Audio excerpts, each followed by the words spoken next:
This episode of Grounded in Maine is sponsored by ESG Review. ESG Review magazine is published quarterly in February, May, August, and November, and is available for free in print and digital formats. ESG Review is devoted to environmental, social, and governance strategies, technologies, and investments. ESGreview.net is updated every Wednesday with 8 new stories and is home to feature articles, news items, and more.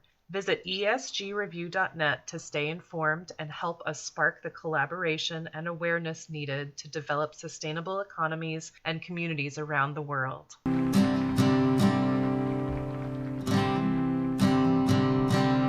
There's a place where there's no trouble, no more pain, no more struggle. Grounded in Maine podcast is an open conversation about how we show up for the world. I started this podcast out of a desire to learn new ways to be sustainable because the word sustainability is big. It can be overwhelming, and I just wanted to learn, different ways to try to be part of the solution and not feel like it's too late. So I am talking to people who are doing different things and learning so much. I hope that you are too. Hi there. Thank you so much for listening to Grounded in Maine today. My name is Amy Fagan. My guest today is Tim Holland. He's a newer neighbor of mine. He's just a few miles away from me, and I've met him a couple of times. I met him at the farmer's market, but before that I met him at the kitchen that I used to work at, and he just came in to check it out. And then I met him at the farmer's market, and he has a full-blown vegan food business, and it is called Midcoast Vegan, and he is making some waves. People are really loving it, and it's very exciting. So I'm going to be talking to him about that. There are some fun surprises also inside this podcast, so I will just get to that with Tim. I'll let him tell you about that. If you love this podcast, please feel free to share it with somebody that you think would like it. Also, feel free to rate and review anywhere you're listening. That just helps to get this podcast in front of other ears and hopefully to help to grow this podcast. So if you hate the podcast, please feel free to let me know, because if you are not getting value out of that, I want to change that. Enjoy this conversation with Tim. Today, my guest is Tim Holland. Tim has a vegan food company, and it is called Midcoast Vegan. Tim, welcome. How are you today? I am great. As you know, I just put my daughter to bed, and I'm awake still. I drank some yerba mate tea late in the afternoon so that I'd make it through this conversation. So, should be good. Right. And Tim is outside and it's dark, so he is off camera because his house is house. Yeah. Yeah. Well, yeah. All the private rooms where I would talk have kids sleeping upstairs. So. A-okay. So tell us about your food that you're offering, Tim. You're new to the whole situation ish, to the marketing, yeah. I guess. Yeah, totally. Haven't worked in the food industry. I've just been kind of, musician. So I just traveled a lot, and tasted vegan food all over the world. And have also, me and my wife, we got married in San Francisco or in the Bay. And just got really hooked on good vegan food in the late 90s and early 2000s. And then kind of ended up moving to places like Barcelona and Arizona, northern Arizona, where there just wasn't good vegan food. And so, this was like early 2000s. And so we just really taught ourselves to make our own cheeses and meat and seitan-based meats. And just have really been, because I'm a musician, that's been my job for the last 20 years.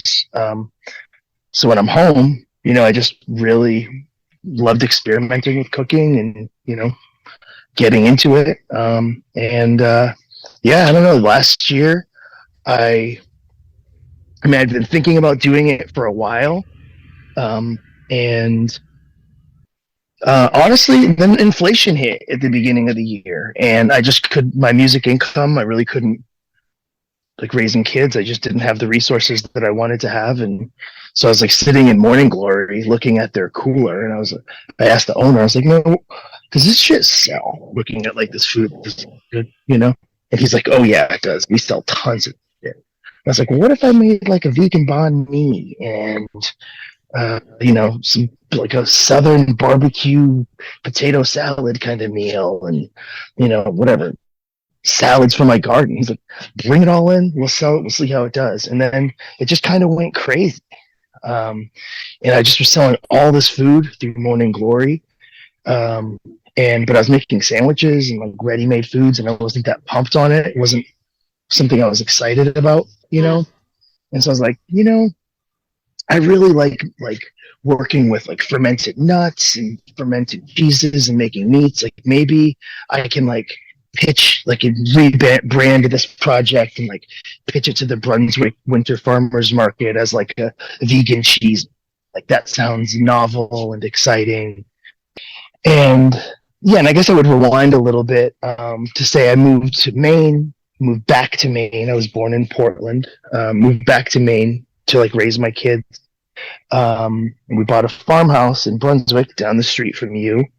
And I was trying to think of a way to like, have like a permaculture homestead going here with like a food forest. And I was really excited about growing nuts and chestnuts and hazelnuts. And I planted like a little mini hazel. You planted a hazelnut orchard? Yeah, we planted about 30 hazelnuts, hazelnut trees. And I was like, oh, I want to have a vegan cheese farm. That would be so cool to have like a vegan cheese farm. And I was like trying to keep it a secret. Like, I'm going to be a vegan cheese farm. And then, yeah, I don't know. And then when I was making hazelnut cheeses at first. But people like the sunflower cheeses better. I don't know, somehow sunflower tastes closer to cashew than cheese. So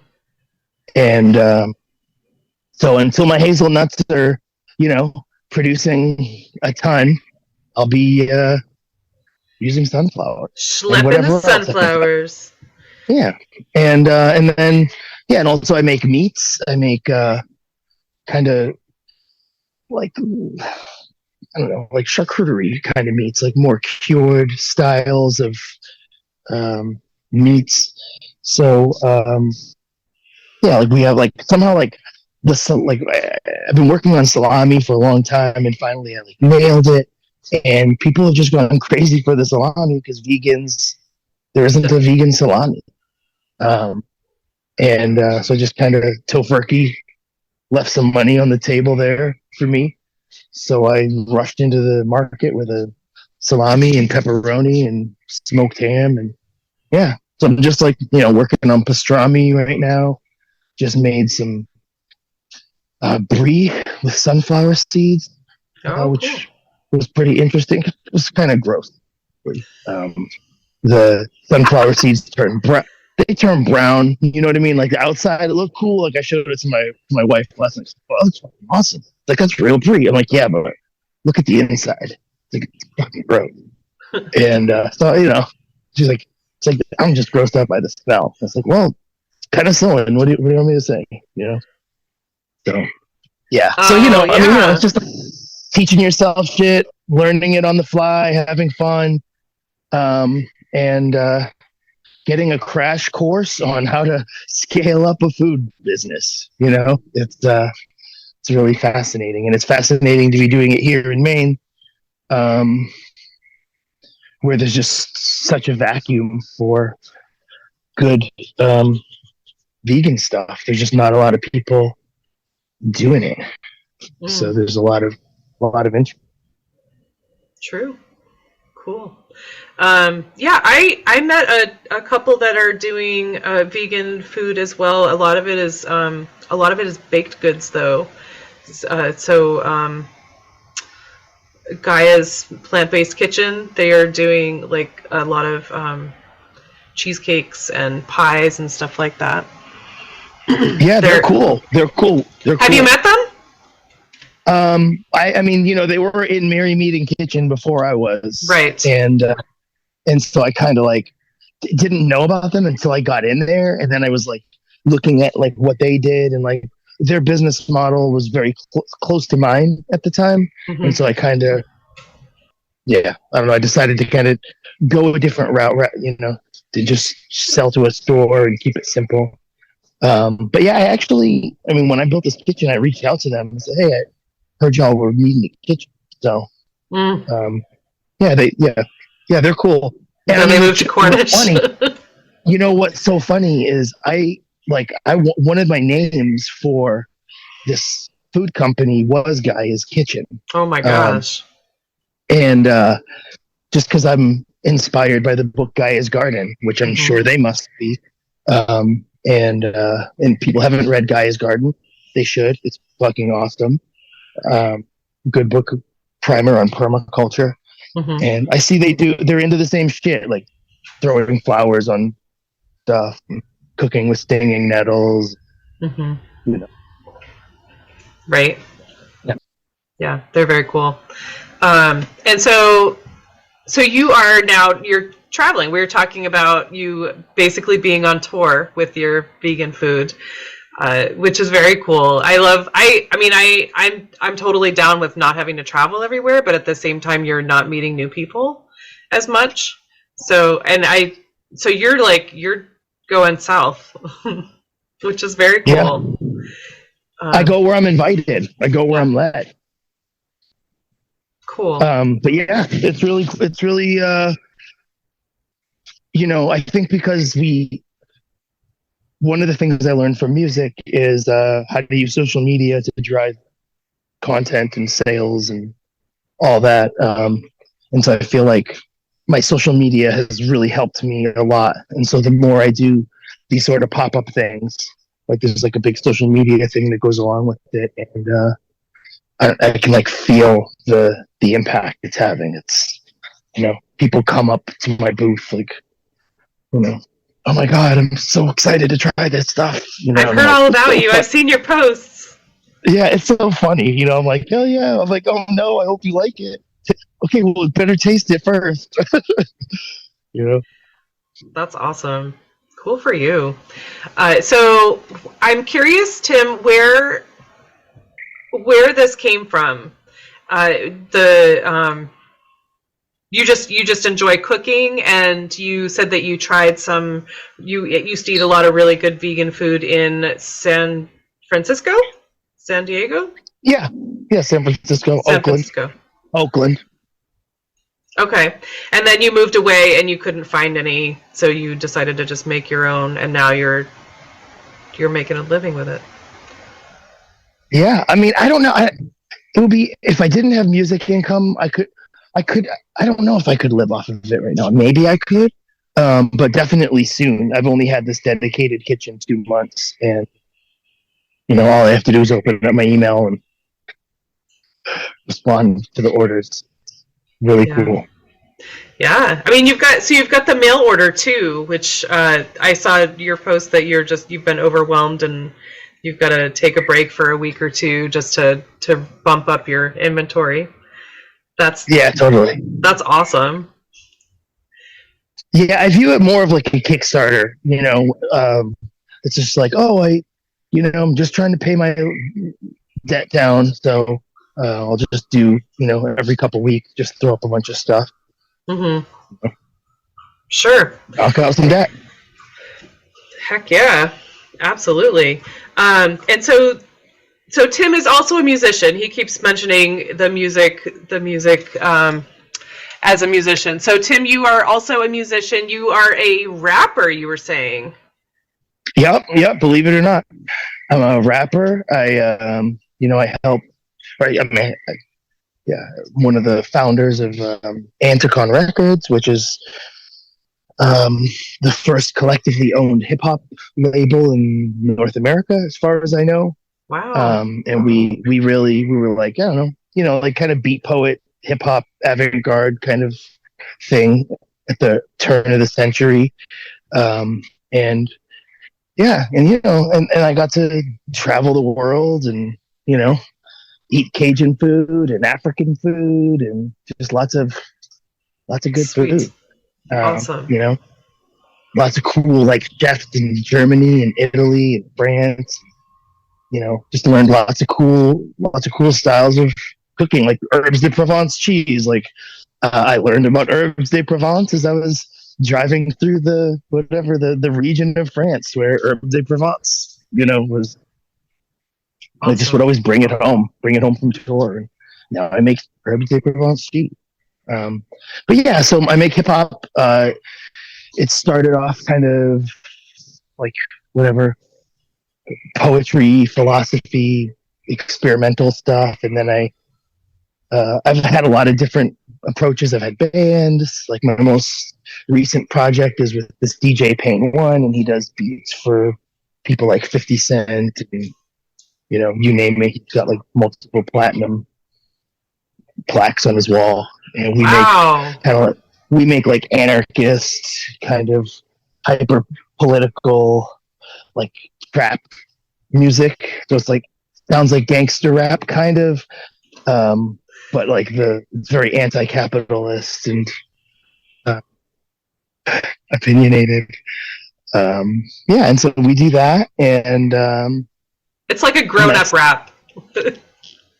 Yeah, it really is. Yeah, it is. Not so much gangster, but like, or gangsta, I should say. But I can't do that. But like for grown-ups, that's cool. I like that. I can appreciate that. Yeah, I mean, it is what it is. It's something that at this point I'd say it's like I've seen diminishing returns on it at this stage in my life, and that's always been like in my back pocket. Like, all right, if music shit, when it's over, I'm gonna start a food company, and it's not over, but I don't want it to be my main source of income anymore. I want to take my kids to Egypt, I want to take my kids to fucking Disney World or whatever. I don't want to worry about money. I've worried about money a lot since the pandemic, and right. I'm tired of worrying about money. So trying to do it in a way that doesn't gouge vegans like so many businesses do. Just trying to make vegan food that's working class affordable. Totally. Yeah. My podcast guest that the podcast that came out yesterday was a girl who she's created an affordable ethical clothing line because she's so upset by the fact that people who want to be sustainable and wear clean clothes, like healthy clothes, organic cotton and such, they can't afford that. Normal people can't afford that. It's all for people that have money. So only the people that have money can wear sustainable clothing. So so it's she's fighting back, and she's making it happen, which is super cool. And I love that you're doing that too, because it's so true. Like, in order to eat healthy, you have to have lots of money, and that's why we're in this situation that we're in. That what people can afford is processed fast food. Right, and if it's not like it's a time thing too, because it's like if you don't have, I might have been poor, but I had 3 hours at the end of every day to like roam around my garden and pick kale and herbs and listen to a Democracy Now! While I, pick the aphids out of the kale and look up a recipe. Right. For some, weird dish online, and like that's privilege. That's like no kids, like you know what I mean? Like, yeah. And not, when you're working, like I'm in that position now where I'm working to support kids, and making cheese or fucking meats till midnight a lot of times, and just killing myself to do this shit. And, you know, no, that's just what capitalism forces us to. Basically, it's not my choice. I wouldn't be up all night. Right. Doing this shit. For sure. I'd be sleeping like a normal person. But yeah, I hear you. Totally. But so, I mean, it's going over really well. People are loving it. And I mean, your posts are really encouraging, and the fact that you are sold out of your product for mail order is really exciting. And you're in all these different places. This weekend you said you're in Portland, but you're also doing like south of Portland. Did you say Arundel? Yeah, I'm doing this awesome vegan farm in Arundel called Sprinkle Pod Farm. I've heard of that. You know, solid comrades down there. Yeah, and then I'm doing Moderation Brewing next Sunday. Cool. July 7th. Yeah, so hopefully that goes well, because I haven't been able to serve my Midcoast peeps for a few months. I was heartbroken when I had to leave the Brunswick Winter Farmers Market. It was such a fun place to be cutting my teeth. Right.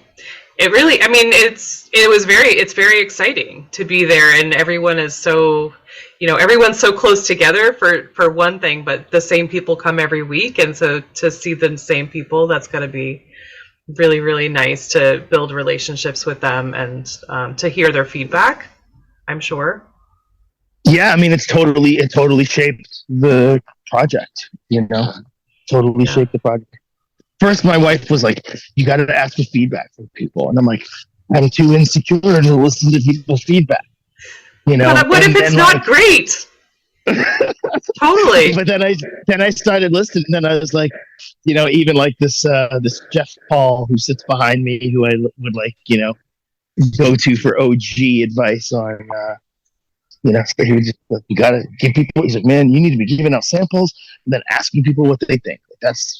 That's what you need to be doing. I'm like, started doing it, and I liked the feedback I got, and it, you know, I like the criticisms. It really helps me.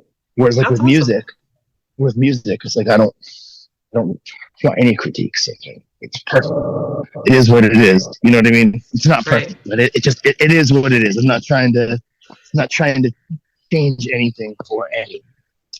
No compromise. But with food, it's different. Like, is it too soft? Is it too salty? How did it melt? Right. Totally.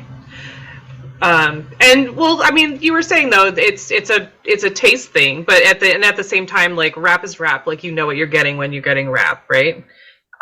For the most part. And then it's also, music is very personal, so it's not like you're going to change it for anyone anyway, because that's what you're putting out there. But when it's food, like, you need it to be healthy, and you want people to, you know, totally. Yeah, I get it. This is the sound I make when I'm cornered. Right. But so you also you said you're a podcaster, which was news to me. Yeah. I started out podcasting in 2013. Did a podcast called The Soulcast for, I don't know, 7 years or something. I did that podcast for, I don't know, 7 years, 6 years, and kind of got bored making podcasts about like theory and shit like that. And I had started doing podcasts with this guy, Aaron Parker, who runs Edgewood Nursery. And we started making these like informative podcasts about like real nerdy plant podcasts, like going really deep on various food forest type plants, like whether it's stinging nettle or mulberries or chestnuts or rudbeckia, lacinato, or, you know, just like whatever plants we're like geeking out on.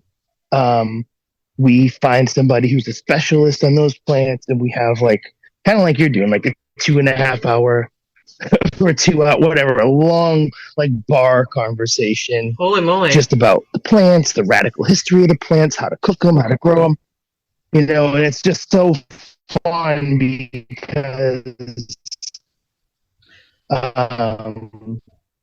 we just learn so much, and it's so easy, it's so natural, but then it's like we're putting out this compendium of free information, for everyone, and anybody who's people will try to charge you $75 to learn how to drill a hole in a mushroom and put a mushroom spawn in it. People will, they charge so much money for permaculture stuff. And so the idea of putting all that out free is subversive. It's, making it, information isn't changed and it wants to be free. So we make it free. Make it accessible so that people will do it. That's awesome. And it's so cool because Aaron really he'd be another great person to talk to. I mean, he's brilliant. But he's really hooked into some really experimental,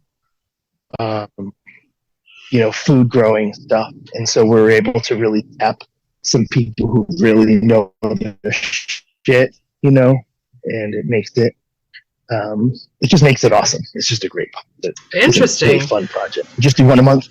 It's sustainable. It's called Propaganda by the Sea. Propaganda by the Sea. Cool. That's awesome. I mean, I like that sometimes, just totally going deep and geeking out and about stuff. Pick a plant and we're gonna find out everything we can. Everything. Yeah.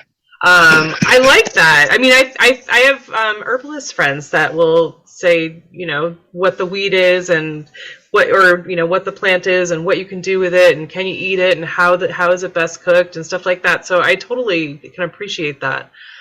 I had one of my first guests was my physical therapist actually, and he's a forager, and he would always tell me when I was visiting him that he was like, "Oh, I ate beach leaves. You can totally eat beach leaves. You can put them in your salad." I'm like, "That's great. I'm not going to do it." But I could, and I remember that. But stuff like that, I really enjoy that, and I think it's really cool that people have different. I want to say quirky things, but quirky things isn't right. But people get really excited about different things, and that's what makes things interesting. If we all like the same stuff, it would be. Whoa. Yeah, I mean, honestly, I don't like a lot of the wild foods, wild vegetables. I'm not that pumped on. A lot of it just doesn't taste great to me. But I love to know all of it, and I want to, deepen my relationship with all these plants and figure out how to use them. I've definitely learned about some great plants. And, stinging nettle. I think stinging nettle is like a vegan's best friend as far as perennial stuff you can grow and eat. Just it's like mint. It's like you can't keep growing. It's awesome. Have you ever eaten stinging nettle? I have not. I think I probably have some in some tea. It's just like spinach. It's it's a great thing. And in fact, I can tell you of a place on our street if you ever want to go forage. Cool. That's very cool. But so, I mean, about going into plants and stuff, back to your vegan foods, you were saying, so your cheeses are made of, it's fermented, so like fermented sunflowers, right? So fermented sunflower seeds? Yep. That's one of the main products?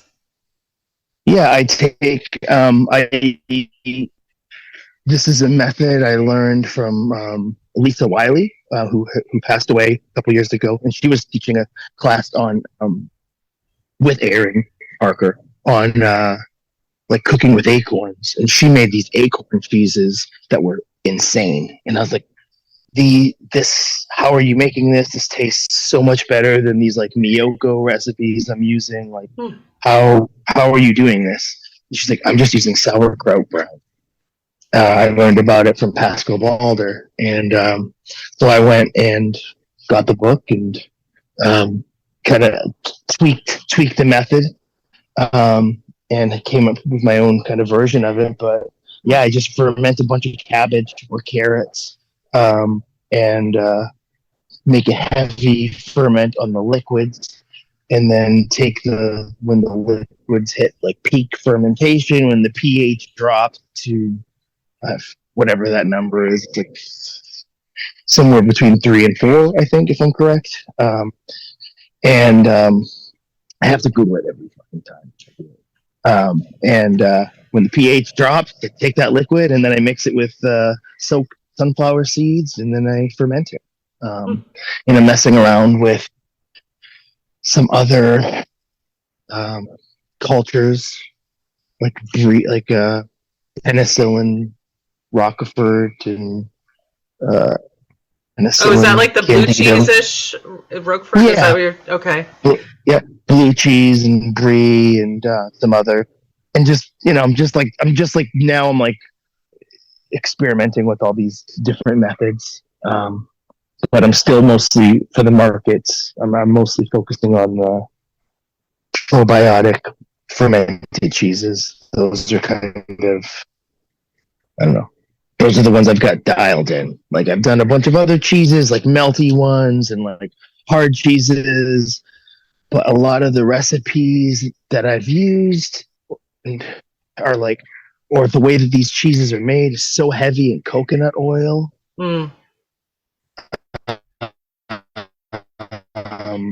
That it's just disgusting to work with after a certain point. I'm just like, you know what? I'll let these fucking corporations make that shit. I don't want to make this. I'm just gonna do what I know. Oil shit. It just coats everything. It just gets all over the place. Like it's like splattering everywhere. Oh gosh. Yeah, I can't get. I mean, it's I'm not like totally opposed to coconut oil, but again, even on the sustainability tip, it's like I like the idea, at least proof of concept. I might not be growing all my own sunflower seeds, but I could if I had to. We can't grow coconut. If and when the empire reaches its conclusion. Yeah, I'm not going to be growing coconut. Yeah, but you are growing hazelnuts. But yeah, so I use sunflower seeds. I like using sunflower seeds. I like hazelnuts. I like walnuts. I just made a walnut cheese. That was cool. I'm interested in nuts that will thrive in the Northeast for the next 100 years. If I have free time again, I would love to, plant huge public chestnut orchards. That's, cool. Just convince these trusts to let them grow. Huge hazelnut orchards and chestnut orchards. Maybe someday. Dreams. That's why we buy property and we have our own yards. You plant whatever you want. Oh my god. Saw a huge fucking groundhog in our yard today. I looked out the window and I was like, man, that is literally a hog. That is like a 70-pound beast. Like, what the? Our groundhog had 4 babies this year. So we got lots of little ones. Oh my god, mammals. They're so cute. And it's like, dude, just stay over there and stay the fuck away from my kale and we're cool. Yes. Just don't totally. Like I will plant something just for you. He doesn't. He seems to get it. They seem to get it. Yeah. I'll plant stuff just for you. Just let me have my stuff, please. We need to find a way to coexist. I grow Turkish rocket. Do you know this plant? It's a perennial. It's a brassica. It's like a perennial broccoli. It's an awesome Turkish plant. rocket? Awesome. I have not heard of that. Well, I have a podcast. I'll have to. I have a podcast. It's a perennial. It's a perennial broccoli. Anyway, it's growing excellent in everywhere else in my yard. But I planted a a whole row of it over by the groundhog, and I swear it just every time a leaf grows, grabs it. It's like, all right, dude. If this like perennial brassica is like keeping you at bay, like, How cool. about it? You'll leave the kale alone. I'll plant you an extra row next year. Knock yourself out. Right. Just don't have babies. Just have to raise the rent, dude. You won't like it. I know. I was thinking about that. Like, is it something that we can do to like bring them in to be neutered? Like, That'd be funny. I wonder. I mean, I'm cool with one, but four's a lot. Four's a lot. That's what we don't. We're gonna run out of plants. We've got a wall of hops against our chicken pen, and so it creates this big shade for them, which is really cool. But I watched the groundhog just like on its back 2 feet, just like walking along the hops and like grabbing plants and putting it in its mouth. Cool. You eat the hops. Down with that. Wow, so it eats the hop. I guess that means it is. I feel like I just read in a book humans can eat hops too, I think. 100%. They're good for going to sleep, I think. Or for like anxiety. I mean, that makes sense because beer is hops and it's like a depressant. As opposed to a Upper. Yeah. Uppers and downers. Yes. Yeah. Oh boy. Too late for this conversation. But yeah, I think that hops go in a lot of herbal teas. And beer. Yeah, I've never. This is my first. I got some hops last year. I'm looking at my hops right now. I got them growing up the fence of our porch, and I'm looking forward to seeing what they're all about. They're gonna spread. It's pretty cool. They're a beautiful plant. Yeah. I feel like I don't even really know what they look like. I just know it's a vine with a flower, but it'll be Yeah, they look almost like pine cones, like little pine cones, but they're like fluorescent green. It's so cool. It seemed like it would be something that would bring hummingbirds closer. So if it accomplishes that, then absolutely. So, what does the word sustainability mean to you, Tim? When I say that? Well, I actually kind of recoil. I don't know if recoil is the right term, but I feel like it's a term that is so overused in a way that is like not class conscious usually, that it's not really a word in my vocabulary. I don't think about things in terms of sustainability just because I feel like that word has been like so tainted and co-opted. 100%. But if I were, to me, to really honestly talk about like sustainability, it's a full spectrum of sustainability. Like it's sustainability, like economically, like you have to be sustainable. You have to be able to support yourself. You have to be able to support, your world, whatever that is. If it's kids, and you like I can't have a fucking permaculture homestead if the cops come and kick me out because I've been evicted, and so like I feel like that's a huge component of like if you really want to get back to the land and live a more holistic lifestyle, you have to be able to survive. And so that's first and foremost on my mind because I fancy myself as like a doomsday prepper kind of, not like a paranoid gun nut, right. But more of like on the community tip, like let's build. And so I forgot what I was saying. Something about doomsday preppers, gun nuts. And I never saw COVID coming, and I never saw inflation kicking the shit out of the life I had imagined.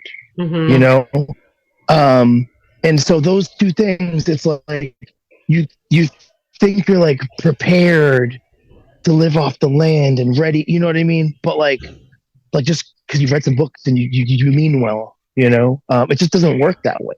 Right.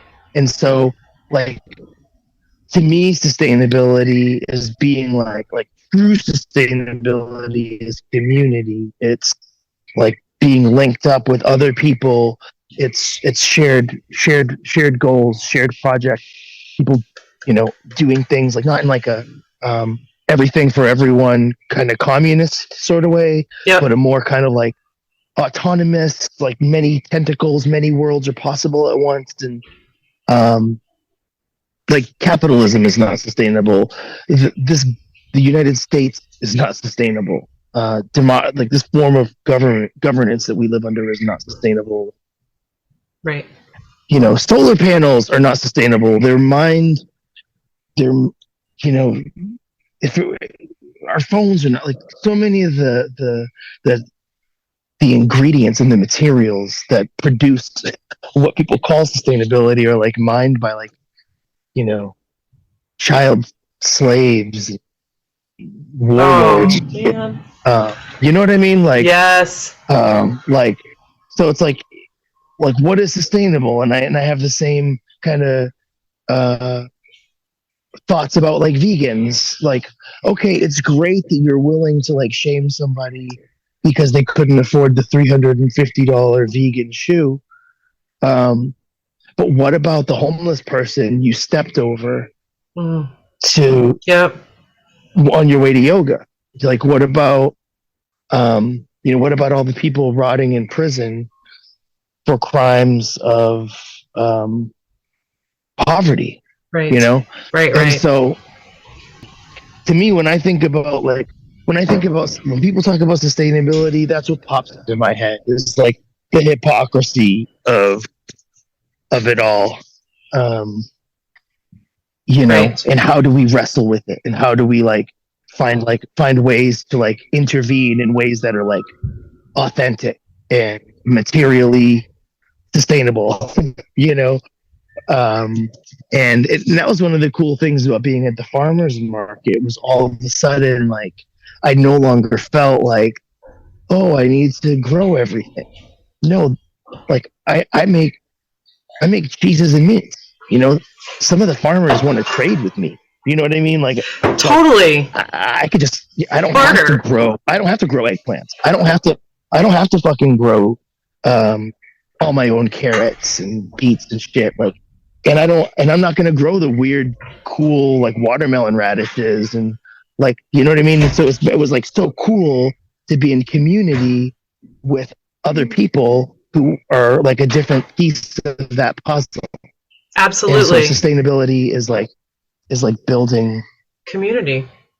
Yeah, building community, not like the vague community that could mean anything, but like community, like, building relationships of, mutual aid and for sure. Yeah, and but also like all that shit, like yes, recycle, compost, shop at Goodwill, like whatever, and there's a spectrum, there's like, I have friends who, like my sister, she used to like raid dumpsters and make wine from it, it's like. Your sister does that? That's really cool. She used to when she was a kid, when she was much younger. You know what I mean? But like that's like an example of like, different kinds of cool ways of being sustainable. So yeah, I don't mean to be like totally negative about sustainability. No, I get it. Yeah. It's like there's so much of this like it's not about ways to make it's like good to feel good. It's good to feel good about what we're doing. But it's also good to be honest with ourselves. So it's like, navigating that. Absolutely. I mean, I have a Post-it note behind my laptop that says community sufficiency, because that is where it's at for me with the podcast, with sustainability. Like, take care of each other, like work together to make a difference.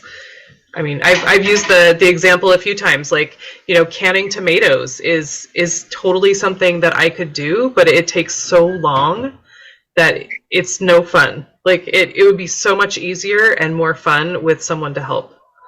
You get visits in because it's going to still take you 4 or 5 hours, but right. You're not doing every single tedious bit.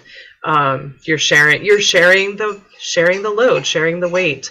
And I think that is, it sounds very, very in line with kind of what you were talking about.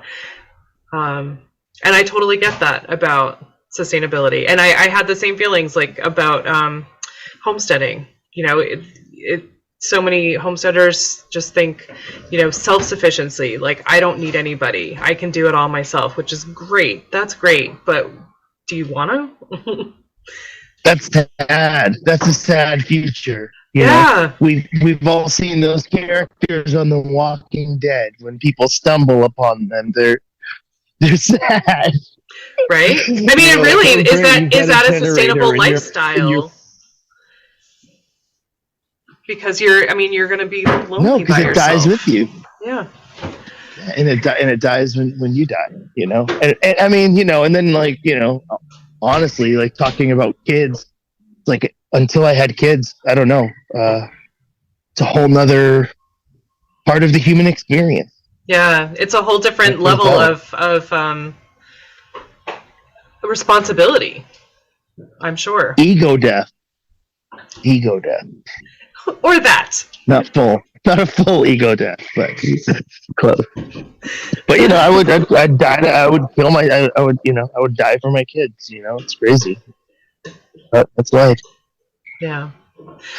That's a really, really big. That's a really big thought on sustainability. I appreciate that a lot. So Tim, if somebody wants to find you and purchase your vegan goods or listen to your rap music or your podcast, where is the best place that someone can find you? And if it's more than one, that's totally fine. And I'll put it in the show notes. You know what? I should have one website that has it all, but I just don't. I just don't think in terms of websites. I should. Yeah. I should. But yeah, for the food stuff, I'd say the best place is to go to the Midcoast Vegan Instagram. I'd say that's like the most kind of, that and Fed book are the most important parts of that. There's a website for Midcoast Vegan. It's midcoastvegan.square site. If people want to hear my music, it's Soul, SOLE, on Spotify or Bandcamp or wherever you listen to music, Apple Music. And if you still want to eat my vegan food after listening to my music, that means you're awesome. And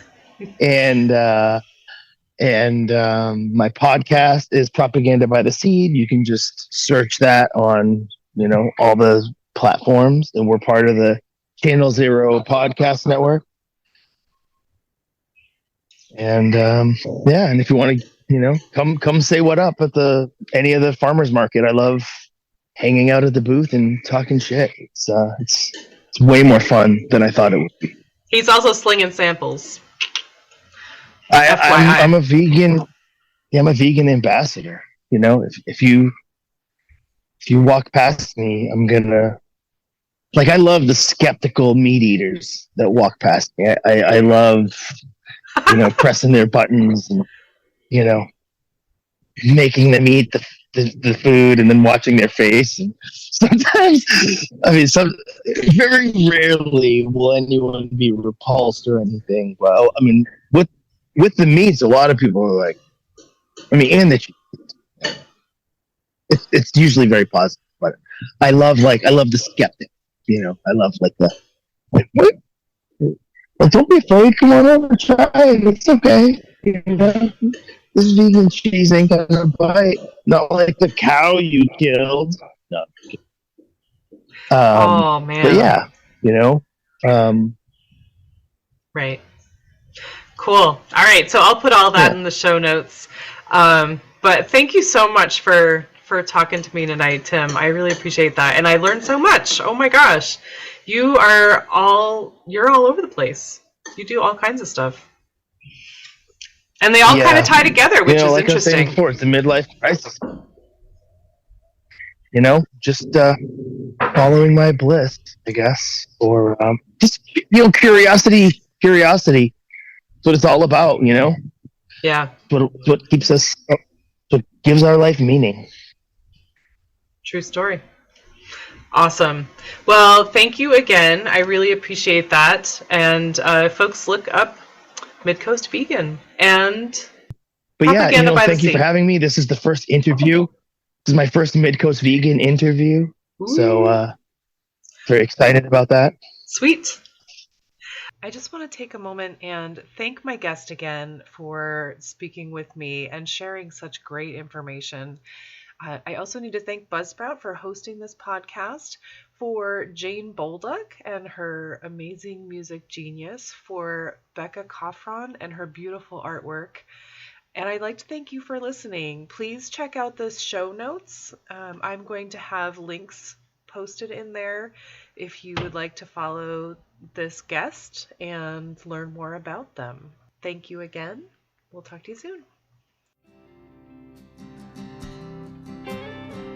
There'll come a day, my mama told me, when I find love to have and hold me, a heart that's strong and so sincere.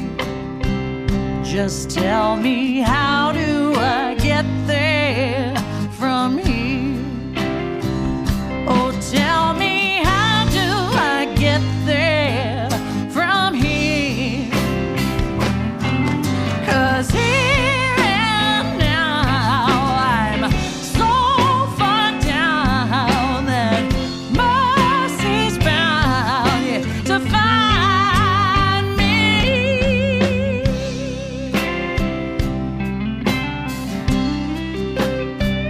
We'll find a way to soothe the sickness, we'll heal the age with sweet forgiveness.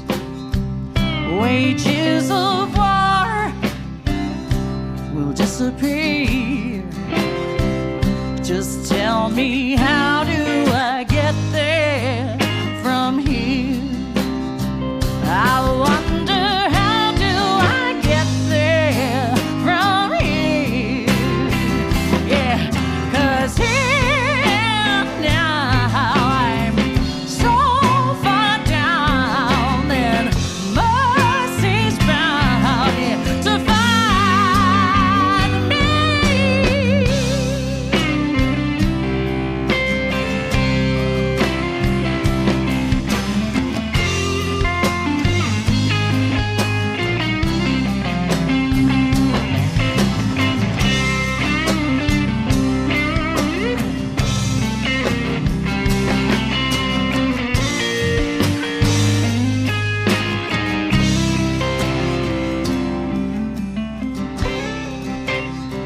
When that state of grace has finally found me, well, there'll be music, ooh, and good friends around me, yeah.